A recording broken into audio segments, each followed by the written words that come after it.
Hey there, everybody. Welcome to our review of The Bachelor. The overnight dates, the fantasy suites, whatever you want to call them are done. My favorite episode, not really. No, this is the thing with these episodes. It's a lot of really drawn out sequences. It's like, we'll obviously get into everything with Matt and his dad, but we also had to hear individual segments about Matt and his dad with every single person the rest of the episode. There's just not enough content for 2 hours. Okay. No, it took 10 minutes at that rose ceremony to get rid of one person. So I take it you didn't like a lot of this episode. Is that what I'm getting? I never like these episodes. I just don't think there's enough content, and I'm interested in sort of the romance of it, and then they get to the bedroom, and I'm just like, I'm not interested in this. I think it's also really hard when it's kind of obvious at this point who the winner is going to be, and then it's even worse when that said winner has a noted history now of being offensive online. It's like, what am I rooting for at this point? Yeah, this is a tough season to complete, I'm not gonna lie. No. We are going to complete it, but it has not been easy. We are on a car that has currently lost a couple of the tires, and we're just scraping by trying to get to the destination. Yep. At least you're all in the car with us at this point, which probably isn't that great for any of us, but thank you for sticking with us through this Yes. whole crazy nonsense journey. All right. Well, before we continue this journey tonight, subscribe to the channel if you enjoy, I don't know what to call this wild ride through weird, emotional, that ghost-inspired pottery date. I don't know. If, we have more stuff coming all about The Bachelor, so rest assured of that. Yes, and The Bachelorette whenever that comes up. Okay, so let's just start with the conversation between Matt and his dad, because it really did reverberate through everything in this episode. Yeah, it did. And I mean, it's an important conversation to have when the cameras aren't there, because people are typically on their best behaviors when cameras are around. Typically, you know, Victoria aside, people are typically on their best behavior, and it is very difficult to be really raw and honest and just stripped back and have that difficult conversation. So I don't really think that we should have been there for that conversation. I think one of the things that Matt said in this episode, and I've given Matt flack here or there this season, and I'm sure I will a couple of times in this video, but how dare you? I know. How dare I say anything to question a man who I knew almost nothing about going into tonight? But the thing that he said about, this is just one conversation, I felt like that was sort of code for, yeah, I got this out of my dad, but the cameras were there. What would have happened if the cameras weren't there? And I don't know this relationship. There was more of a resolution, honestly, than I thought there was going to be going in, but I thought all of it was just really wildly uncomfortable to watch. I'm not surprised that there was a resolution because the cameras were there. Matt's dad looked incredibly nervous. Matt looked very nervous. Matt's trying to have this tough conversation, but he's saying things sort of as nicely as he can because he still is on camera. His dad is trying to take some ownership, but it's difficult because he's on camera. I think if his dad didn't, okay, you know what, let's have the hug, let's move forward, then he may feel that he doesn't look right on camera. It's hard with these shows because they will take anything and edit any way they want. And of course, the show wanted to have, let's have this hard moment and then hug it out. But this is a conversation that's going to be multiple conversations. It needs to be. It's too difficult of a conversation. There's too much hurt.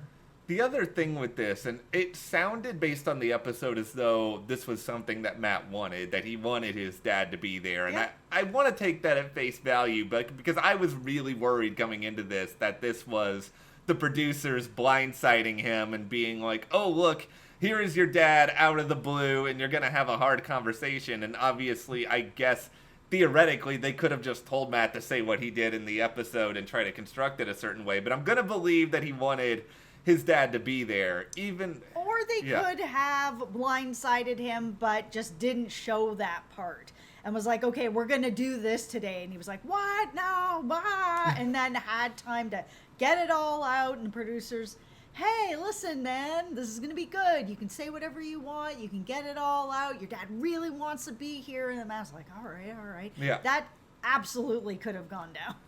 The thing I really get a sense of is just that Matt's someone who obviously went through a lot of traumatic stuff pretty early on in his life with his family. And I think there's probably some commitment issues that have come out of that. I think there's some real struggles that he has with that. And it's really hard when I think you're someone in his position who clearly has a lot of things he needs to work through, being thrown on a reality show where you basically have a bunch of people chanting behind the camera, propose, and all of that is probably just getting really cloudy in his mind. I think it's also pretty unfair to have him have this really difficult talk right before going on these fantasy suite dates. We're going to have this hard talk with my dad that I've needed to have for 20 years. And now, hey, Michelle, how's it going? Let's have this romantic date while all this stuff is weighing on me. It was telling that she was the person that was next. Because I think if it was Bree, that date may have gone even worse than here's a romantic date while we're sleeping on the ground or we're going to sit in this tent. Like, as soon as that date was coming out, sort of this joke beginning of the day, I was like, oh no, here we go. It's the same thing that happened to Katie on her kind of let's have a joke date. Yeah. This is not the time for this. This is the fantasy suite dates. You can't send them on a joke. Okay, I'm going to tell the one part of this episode where I felt like a really bad person. And it is in the middle of this conversation between Matt and his father. Matt says, if I wanted to celebrate, I'd go to Chuck E. Cheese. And then it was trending Chuck E. Cheese, and I was like, is this for Shane Dawson? Is he no. I know, right? And then there goes our video. Yeah. Okay, this is the thing. That was the funniest thing Matt has said this entire season. And I didn't know if I was okay to laugh at it because I felt so bad about it. I was just like, I really hate myself right now that he's having this conversation. And that is hilarious.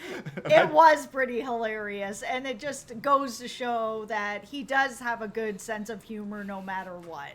Okay, this is the other. He also called a Brie Dora the Explorer later in the episode. Why are all of Matt's references things that he probably picked up from, like, I don't know, a kid's birthday party? I know, right? It's really weird.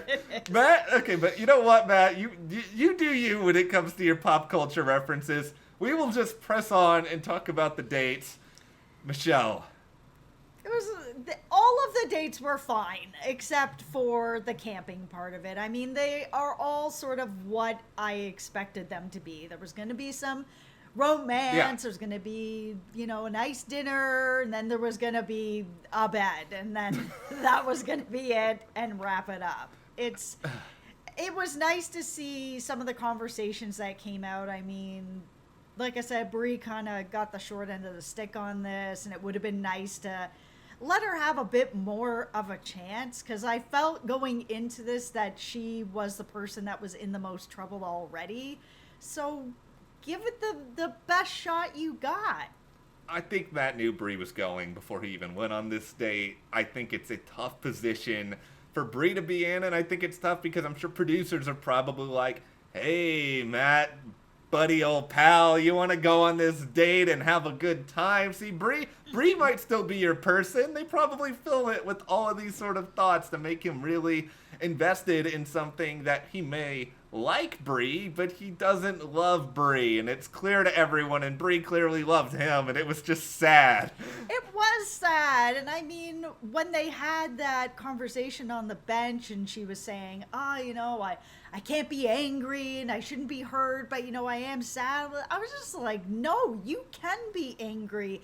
It's okay to be angry about this stuff, and it's okay to be hurt, and it's okay to be sad, and it's okay to feel all these things. And I get that idea of, I'm going to walk away with my head held high. Yeah. I am not going to be angry about it. I'm going to wish you all the best, and I hope you find your love. But that's not what anybody actually feels. We all feel hurt angry, resentful. I mean, she just went out on this fantasy suite date. I think a lot of people would feel angry and upset about all of that, and it's completely natural, and it is okay, Brie. We got you. What is worse, the date in the tent or the overnight thing in the trailer last day? Okay, the tent is worse. Okay. Listen, if somebody's gonna bring me to sleep on the ground, that date is over. Okay, see, yeah, they're both pretty terrible. The s'mores at the end, I do like s'mores. I will make that very clear. But here's the thing. No, you can put them on the stove. You can roast them. There are a lot of ways to roast the marshmallow that does not involve that. No, don't bring me anywhere that I have to sleep on the ground. Yeah. I will just leave. We have established that, tent date, not good. By the way, we saw the previews. That trailer one wasn't good either on Tayshia's season. Like, it's apparently snowing in the finale, and I know it wasn't snowing in this episode, but that suggests to me that this date, it was probably like, I don't know, a few degrees above freezing. That was probably not a fun date to be outside for. No, probably not. The date with Michelle, like, my whole thing the whole time was just like, because I feel pretty confident he's picking Rachel at this point. And I was just like, what? Why? What is Michelle doing that is wrong? She is likable. She clearly loves you. She seems like she's a very, very nice person. Why do you have her at this, like, weird, I don't know, oatmeal bath party that's going on here?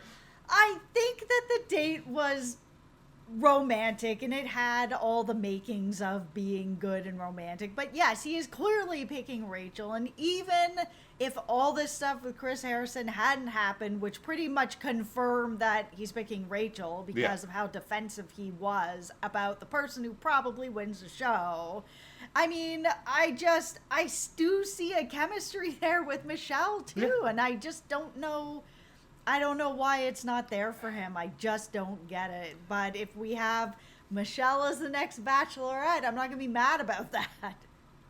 Okay, how can anyone be mad if Michelle is like, how dare us get a Bachelorette who would be like, have a legitimately interesting career, seems very likable, seems to have like a good head on her shoulders. She's really fun. Yeah. She's up for anything. I think she's and she's so genuine. She's wonderful. Yeah, this is why we're all gonna probably be robbed next week, and I'm gonna throw something crazy out there.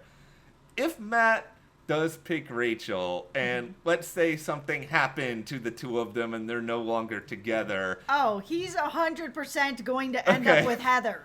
Heather. Okay, I was about to say, is he gonna be calling up Michelle and being like, okay, let's hear the Heather case. I think because Heather runs in the same friend group as everyone else, like the Hannah B and everything, that they will end up all hanging out at some point, and they will spark off. That's what I think is going to happen. You've heard it here. He's going to end up with Heather. If he ends up with Heather, will they give her the same amount of airtime they gave her on the Women Tell All, where apparently they just cut her out of the entire episode? Pretty much. I didn't know that until after we recorded the video. I was like, how terrible is that you're Heather? And you go through, like, I don't know, whatever quarantine they did for these people, and then they don't even put you in the episode. They put the back of your head. I know. I don't even know what I would be doing, but... Okay, can we talk about this is the second straight Bachelor season they've done hey, final three women, let's make all of you be in the same room and have to, like, talk about this with each other all week long. Yeah, it's gross. I hate it. Yeah, and it's I bad. think it's really cruel in a lot of ways, because everyone is emotionally invested in this, and to know that the person you're dating is going out with other people and they're having these fantasy suites is one thing, but to watch them come back in, big smiles, everything's amazing, it's cruel, and I hate watching it. And I really did not like that this episode either. I wish they would drop it. They don't need to build up this sort of toxic environment, because that's all it is doing. It's hurting other relationships.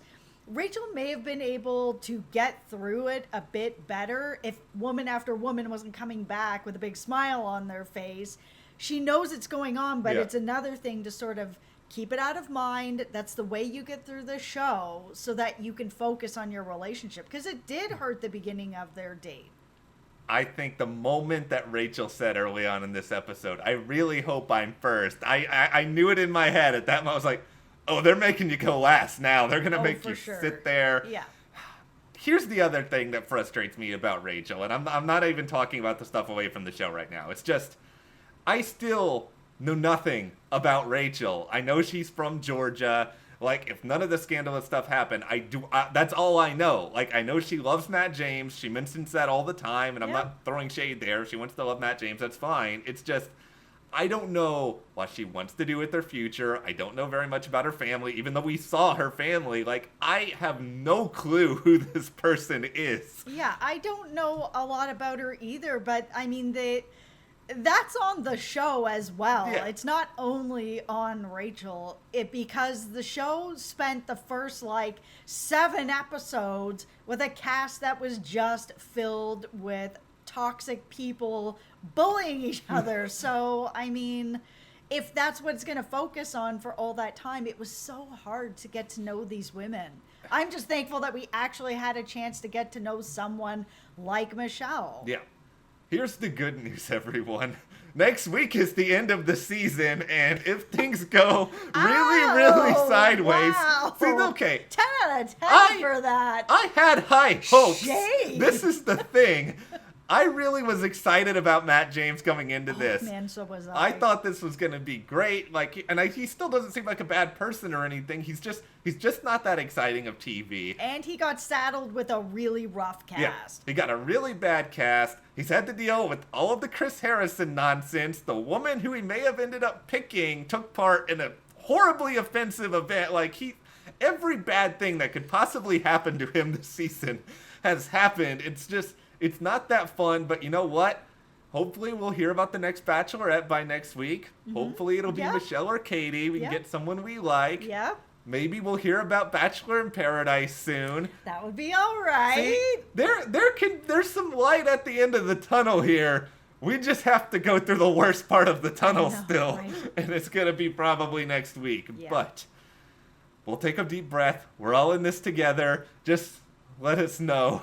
How do you think this is all going to end? And even if you think, okay, he's picking Rachel, how do you think it's going to be handled on the After the Final Rose? I'm very curious about that. I'm so curious because we have Emmanuel Acco, who is, I think it's Acco, it might be Acho, I'm not sure. But anyway, how is it going to be handled on that special? Let us know everything you're feeling right now. And if you guys did enjoy this video, subscribe, give us a like, and you can support us more. We have links in our description to the store, our Patreon, and we'll see you here next time.